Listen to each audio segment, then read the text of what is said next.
Bonjour chers frères et sœurs de l'église de l'I-Jésus, nous sommes aujourd'hui le mercredi 19 octobre 2022 et nous allons méditer ensemble Nombre chapitre 12. Dans ce passage, Myriam et Aaron remettent en question l'autorité de Moïse. Pourquoi? Est-ce à cause de cette femme couchite? Ou est-ce qu'ils se sont encouragés en voyant que Moïse partage son leadership avec les 70 leaders, tel que le chapitre 11 nous le décrit? Que faire? Moïse devait-il prendre l'initiative en se défendant ou en les sanctionnant, en utilisant son autorité? Le texte nous précise que c'est Dieu qui intervient. Il demande à Moïse, Myriam et Aaron de se présenter devant lui à l'attente de la rencontre. Et c'est lui qui va rétablir les faits. L'Éternel ne communique pas avec Moïse comme avec les autres prophètes, c'est-à-dire par une vision ou un rêve. L'Éternel parle à son serviteur qui est fidèle, de vive voix, de façon claire. Moïse voit l'Éternel de façon visible. Dans la situation, l'Éternel se met en colère et frappe Myriam d'une lèpre blanche, au point où Aaron implora Moïse, qui à son tour va implorer l'Éternel. Et la sanction de l'Éternel tombe.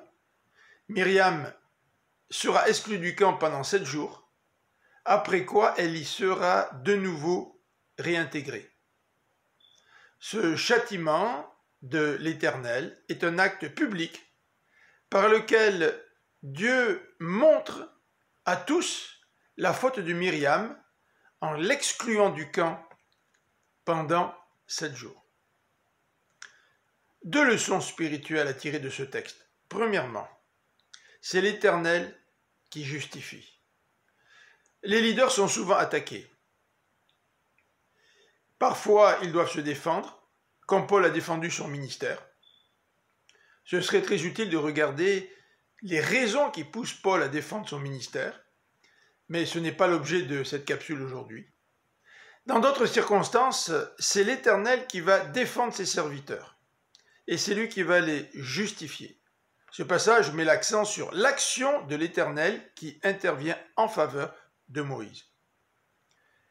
C'est aussi ce que Dieu a fait lorsqu'il est intervenu en faveur de son fils, en le ressuscitant d'entre les morts. Bien souvent, c'est Dieu qui intervient dans le ministère d'un leader attaqué. En tant que leader, que nous ayons toujours ce discernement qui nous permet de savoir quand défendre notre ministère et quand laisser Dieu agir. Deuxième leçon spirituelle, attention avant de remettre en question l'autorité d'un leader. Si nous le faisons, que ce soit l'Éternel qui nous dirige, comme il a dirigé Nathan lorsque ce dernier est venu reprendre David après sa faute. Il a attendu le bon moment, il a agi de la bonne façon en utilisant de bonnes paroles. Que le Seigneur vous bénisse. Je vous donne rendez-vous demain. À bientôt.